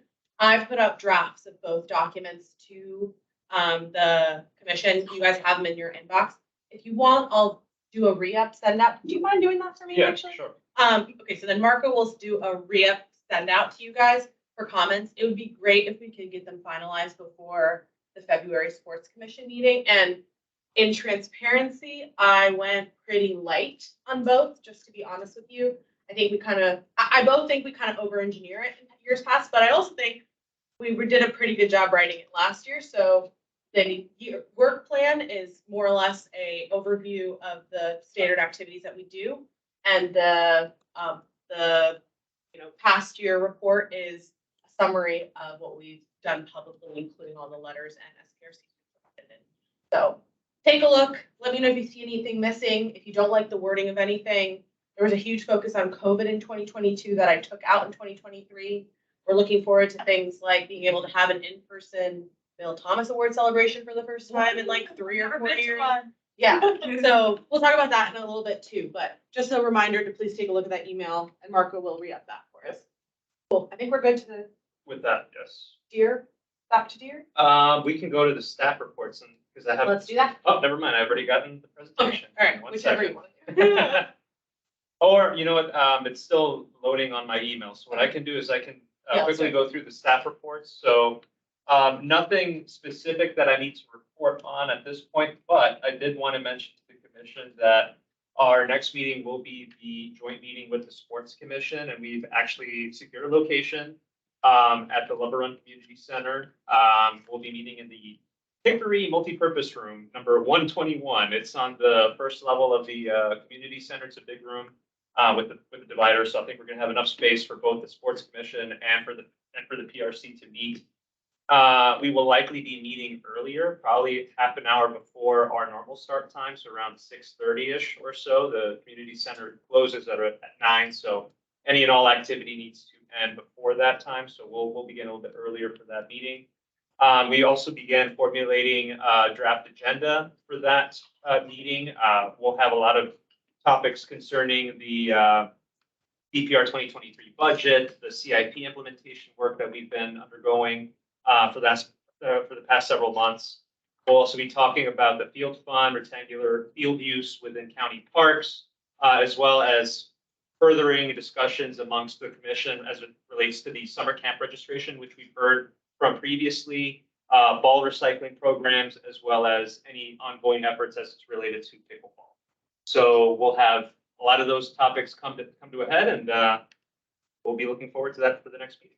I'll do a little reminder at the end of this too, but the important points to me are not a Tuesday meeting this month, a Thursday meeting at the end of the month. Lover Run Community Center, 6:30 instead of 7. I think should work okay. We still need to meet quorum for each commission. However, and we will still hold a public comment at the beginning, but we will not be taking any individual Parks and Recreation Commission business. So that means both no discussion of like letters afterwards. We'll save all of that for our March meeting. This is just like, this is partially because of the electronic meeting guidance that we can't split up and have separate conversations while maintaining public meeting guidelines. So we're just gonna make this a joint meeting only. So only joint topics, joint conversations, any joint action we're taking. So we can, for example, have a conversation about the letters that each of our commissions will be writing about topics that we share, like the budget. Fair? So that's update for next. So then we'll also recess any staff reports related to February or any commission member reports. So we'll restart that whole sequence again in March. So to be clear, nothing needed. You get a break for February and you get another break in August. So there's that. Okay. Quick question on that. Yeah. Are there going to be any planning meetings for the meeting in February?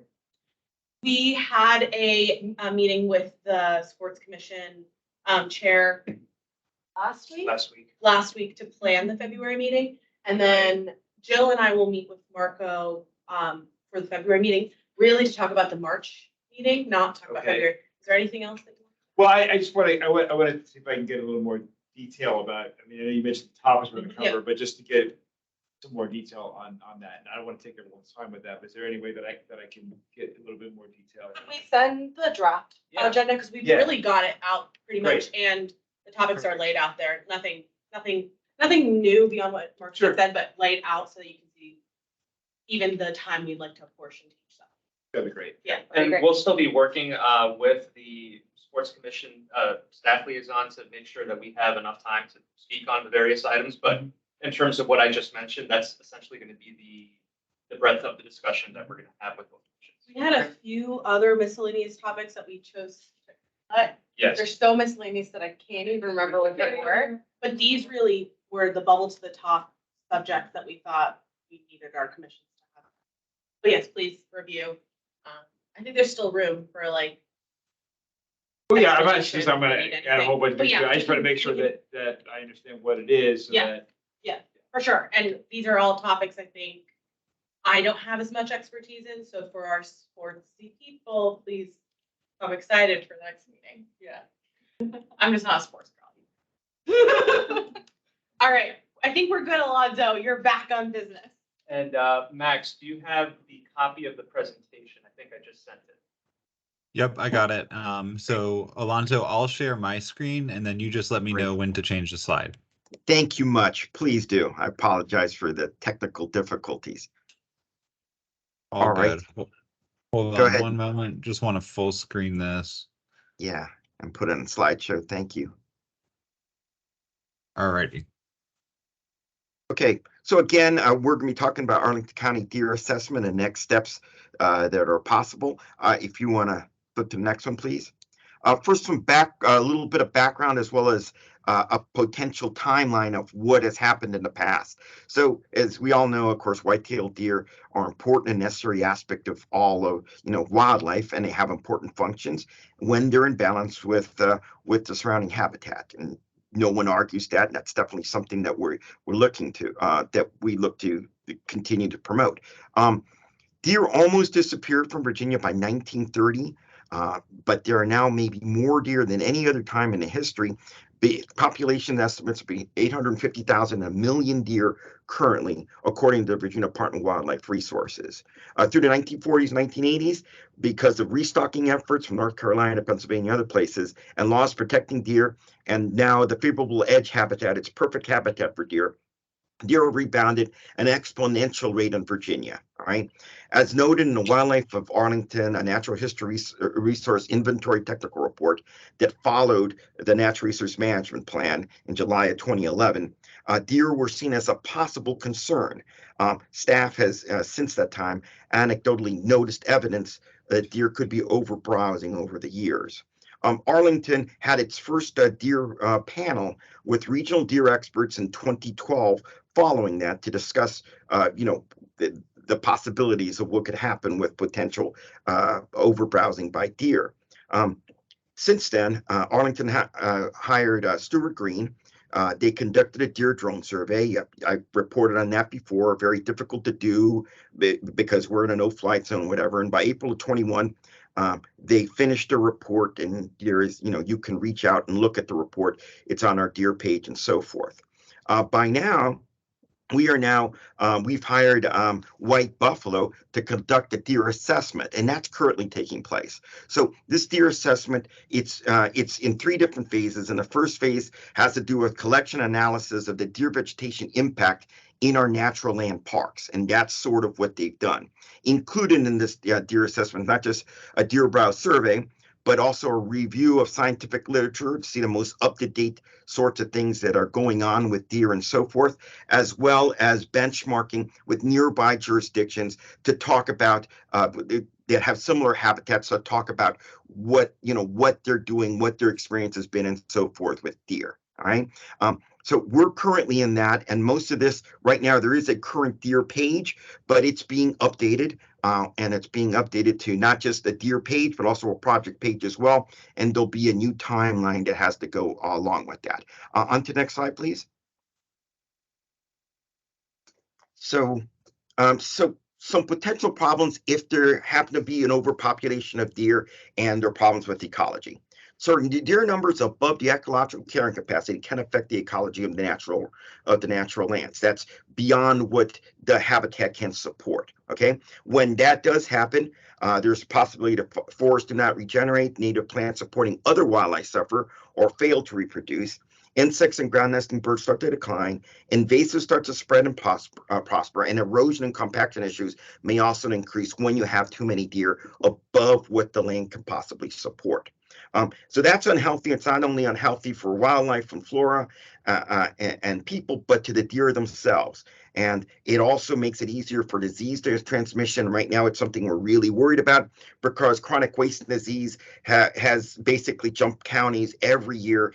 And as I heard just last week, it has already made it to Fairfax County. It's the first possibility of chronic wasting disease having reached that. And that, of course, is right next door. That is something that we really worry about because it can it does cause deer a considerable amount of damage. It can be fatal, and it may also affect people. So we really have to be, nervous and look about that chronic wasting disease is not something that we want to spread. All right. Another thing that possibly could happen is deer vehicle collisions. That's something that, is safety concern, is something we always have to be careful about. There all could be damaged landscape areas, whether they're community or private gardens, yards, flower beds, all of that kind of stuff. That is something that, while not directly related to what we're looking at, which is natural land parks, could also happen. And then also tick-borne diseases, of which Lyme disease, luckily, we do not have a ton of deer ticks, as they're sometimes called, brown leg ticks, in this area, but there are other tick-borne diseases that could be out there, and so we have to be aware of that as well.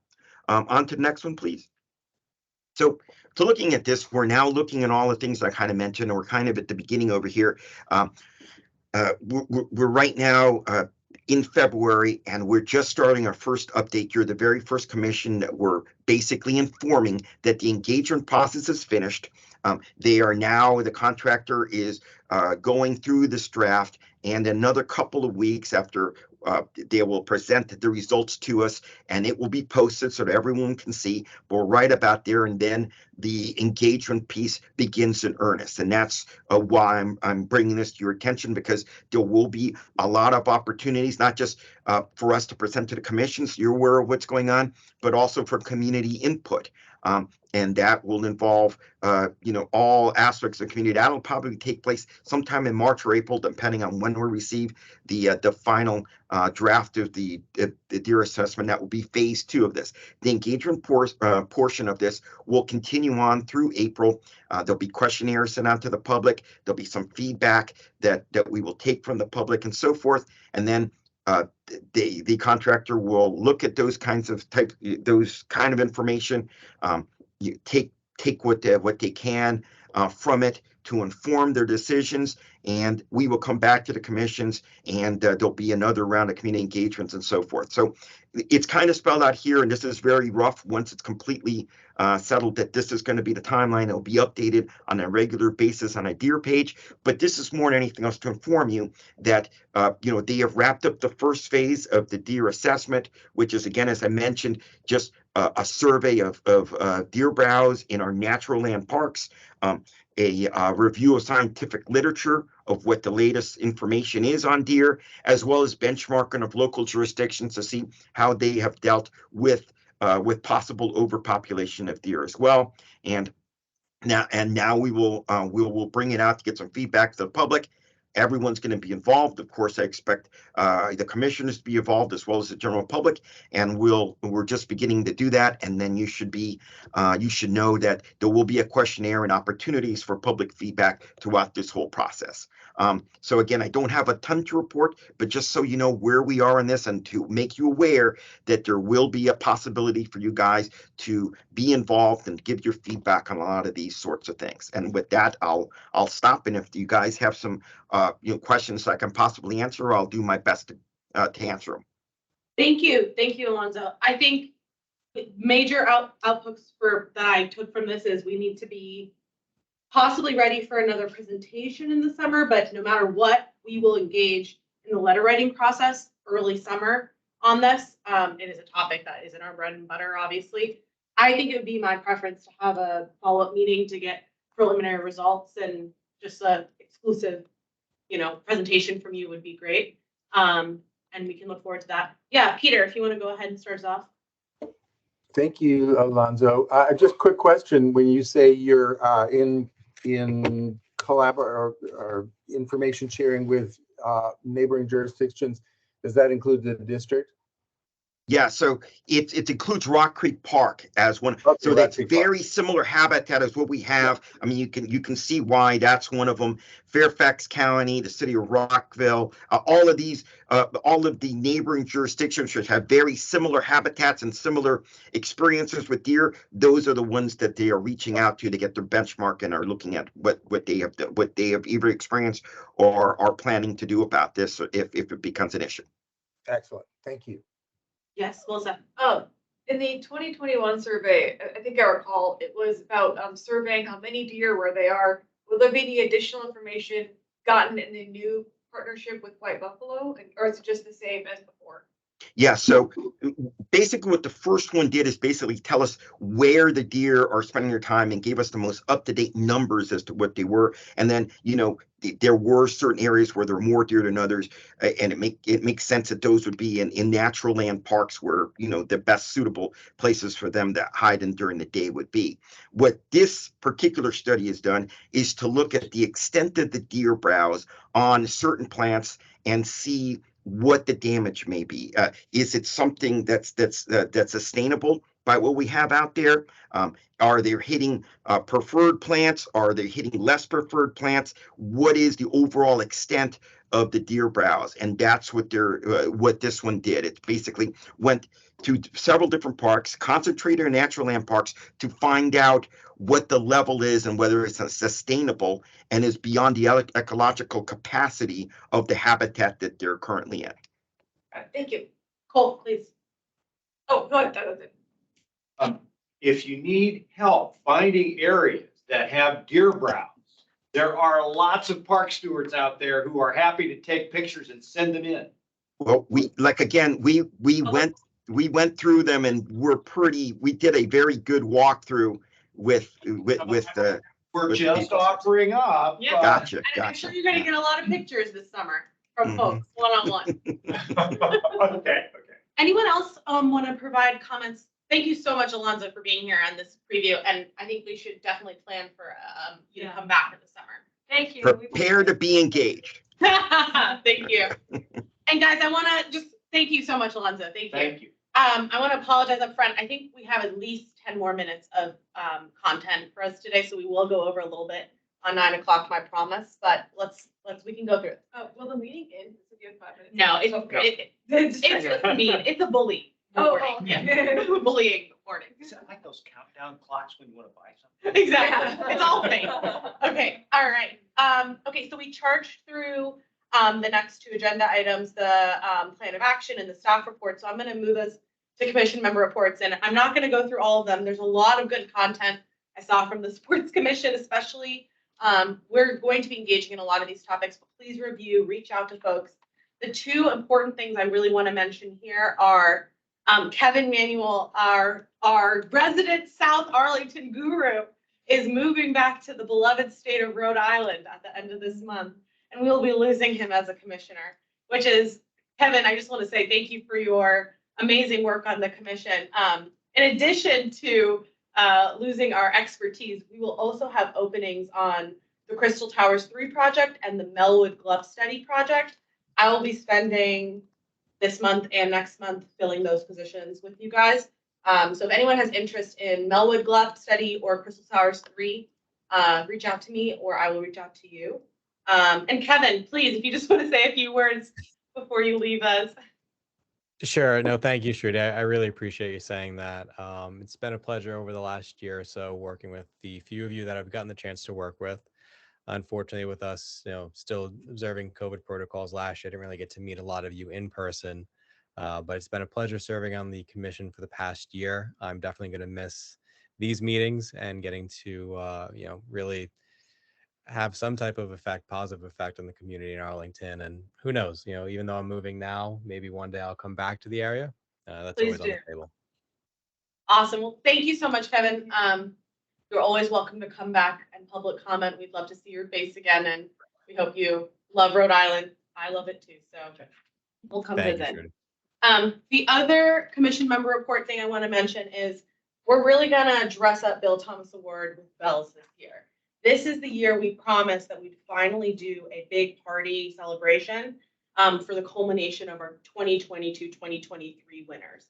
And I'd like to put that commitment in. I don't know if we're behind the ball in any ways to do so, but last session we had, thank you so much to Dean and Melissa for chairing the Bill Thomas Award. Melissa, I would ask if possible if you'd be down for it to be our main person. And then I'm considering, if anyone else would like to join Melissa off the bat, I will take someone else. But with the opportunity of recruiting a couple of new members, I always like to add someone new to the Bill Thomas Award. And so I may add someone brand spanking new to be your partner if no one else wants to join this year.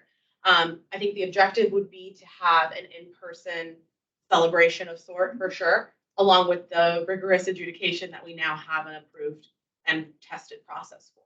But, we haven't heard anything about applicants yet, so I'm not feeling behind the ball there. But we'll re-engage this process over the next months. I think the portal opens about now. We send out, the mass communication about now, and so get ready for that. Any questions about the member reports for anyone? I'll be following up with a few of you on openings. The ones that I mentioned are the only ones that we have standing. We did a good job last month. Okay, so now we're going to move on to other business. And again, I have about 10 minutes, maybe 15 minutes of topics. I wanted to actually start with, I know we've been talking a lot about a few topics that kind of coincide. Specifically, Peter has brought to us the question about Quincy Park and asked if we could talk about that in conjunction with the Marymount University topic. And Peter, I would love to open it up to you. We are going to try and keep this topic to under 10 minutes just for timing purposes. And I do have other things talk about today, but wanted to open it up to you to talk with the commission about that. Okay, well, it's hard to know how to get a handle on this whole thing, but Quincy Park is under potential. There are potential wonderful opportunities and threats to the park. And one of the threats, which I don't even really know any details about, is that Marymount University might attempt to utilize the baseball field for its baseball team and do some reconstruction. And I'm not sure what, there's some talk about that. Personally, some of us are not too happy about having the recycling the bottle recycling operation right in the park, because it's noisy and kind of a little bit disruptive. And the solid waste commission for the county is coming up with a solid waste plan for every aspect of solid waste. And so potentially there's an opportunity to have a discussion about moving the recycling operation out of the park into maybe the Buck property, just a couple of blocks over towards I-66 or something like that. I discovered that there was there's a building being constructed right now. In fact, Max Evert, I think, designed the plaza in front of it. There's a building being constructed right now at Fairfax and Quincy, and they put aside, they pledged a certain amount of money. I'm not sure how much, but more than $1 million for some kind of art embellishment or some kind of improvement for the county. And then the county board decided that would be used for a black box theater, which eventually got dropped, and they aren't putting a black box theater into that building. So there's theoretically, or more than theoretically, there's actually X amount of money sitting in an account someplace to be used from that developer for something. And I've long been saying that since that building is right next to Quincy Park, it would be appropriate for the money to be used to make some kind of improvements to Quincy Park, of which there are numerous opportunities. I think the county is a little reluctant to jump into Quincy Park in a piecemeal basis, and says, well, Quincy Park is going to be on the capital improvement plan, and we'll evaluate the entire situation with all the aspects of the park, including its relationship with the library and parking and the sports fields and the brick buildings that are scattered around it and everything else when we get to the CIP. But the CIP, as far as I can tell, is many years off. It's on the list, but it's at the bottom of the list. It's maybe back at the end of the 20s or maybe even into the 2030s. And so I guess the easiest way to short circuit my lengthy talk here is whether the commission can officially request that the Quincy Park CIP be moved up dramatically in the pecking order, so that all these issues and opportunities are dealt with sooner rather than later. Sure, Mark. Yeah, go ahead. I have comments too. Please go ahead. Moving it up is, this was done with the fields at Kenmore. Kenmore was scheduled. It's been in the planning for years to put artificial turf on the sports fields there. And Some of this. Yeah. Most specifically the soccer field, but I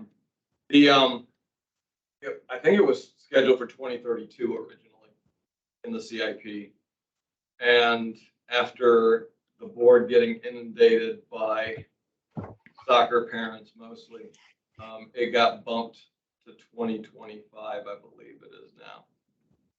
So if you want to change the CIP, I think that's the the best way to do it is to get some sort of grassroots enthusiasm about changing that. Okay. Get forward with that. From a rules perspective, I will say yet again, we need to wait for some sort of action that we can take as the commission on a coordinated effort, which would either necessitate, and I'm eagerly waiting, some sort of official application from Marymount University that we can rip to shreds, literally tear apart. Wait, Or- we can't have pre-bias. Okay, that we can analyze thoroughly with a fine tooth There you comb, go, okay. with a lice comb, And Um, and a pair of scissors. and a pair of scissors, and a pair of scissors. Beyond that, I do think that, you know, this is a problem that cannot be handled piecewise, to your point. And so we need to find a way to get that mechanism. Well, I think grassroots is that way. This is also gonna, their plan, because Marymount wants to upgrade their sports programs entirely. Part of their plan is to, where the current salt dome, which isn't a dome anymore, is to take all of that land too and turn it into some sports facility as well. We have to So be it's a like very large, close on this. yeah. Yeah. It's But the county keeps saying there's not really. Look at here. There's nothing yet. There's nothing yet. there's some conceptual pictures that have been drawn, but there's no real plan and there's no proposal. There's been some community meetings with the community associations around Marymount, but there hasn't been anything concrete proposed beyond that. We will get first access on any Marymount topics. I made this question for Jane, and she knows that we are very interested in Marymount specifically. This is not on the Quincy Park topic necessarily, just that, Peter, but I think Quincy Park needs to be handled holistically on its own. Yeah, Cole, please. I'm just trying to remember when we did the review of what the county needed for snow removal and why they needed to redo the salt dome and then how important an area that was for the county. And I didn't realize it had been released. No, it has not been. No, okay, all right, okay. Yeah, these are all still Oh, I rumors see. about Okay, Marymount. all right. I was just thought, did I miss a turn? But I think we are right to be skeptical that either the county may give in to Marymount, a huge institution in this area, or that Marymount might. But their own grassroots effort. Yeah, that's a good way of putting it. That's a good way of putting it. They may have influence that No. we cannot control. I want a biophilic salt dome. Yeah, I want to buy a Flex Auto too. That Yeah, doesn't really go exactly. hand in hand, but we could try to Well, do the redevelopment of that area when they put in the barn, that's not a salt dome anymore. Right. The entire neighborhood, Salt that barn. was very active on that whole process. So if Marymount hadn't released the pictures that. of what they had in mind, I think this wouldn't be such a big deal, but they started doing concept drawing. It freaked everybody out. So I think all to say, let's keep abreast on this issue. I don't see any immediate action from our commission as a whole, but we need to stay close on this. So yeah, thank you, Peter, for bringing it up. We can continue to talk about it. Okay, the other topics I wanted to bring up before we close today, other business, sorry. Okay, letters. So again, a reminder to please take a look at plan of action and end of your report email that Mark is going to re-up for us. Provide me any comments, just send them directly to me. I'm going to basically be incorporating anything and pushing it out. My goal is to get it done. I'm not here for the end of January and the beginning of February. I'm planning on getting it done during that time though. So shoot it my way. There's no due date. And also no one's waiting on it for us, so we can take our time. Okay, then the other thing, just logistics, guys. We have 15 total seats on this commission. 13 today are filled. And tomorrow, when Kevin's no longer on the commission, we will have 12. So that means we have 3 open seats. So from a quorum's perspective, we're still at 6 right now, and we will be at 7 when we add one more, and therefore 7 would be our quorum. So again, all to say, if you know of anyone who'd like to apply, this is the time to get it in. And so I think it's great that Nelson, and I'm really excited to get into talking a little bit about openings that we can today. but would encourage anyone to apply as well. And thank you to those who have recently re-upped their commission spots. I really do appreciate it. I think that's it. So as a wrap up, just final reminder on next month's meeting will be on Thursday, the 23rd at Lover Run, 6:30. Quorum still needs to stand, but we've been doing great. So let me know if you need any allowances for that. Thank you. Wonderful. Thank you guys. Yeah, we did it. Only 11 minutes late. Thank you to our virtual participants as well today. Appreciate it. Thank you, everyone. Thank you. Yep. Thanks, everyone. Nice meeting you. Yeah, it is. The one I topic that we did- dropped that, I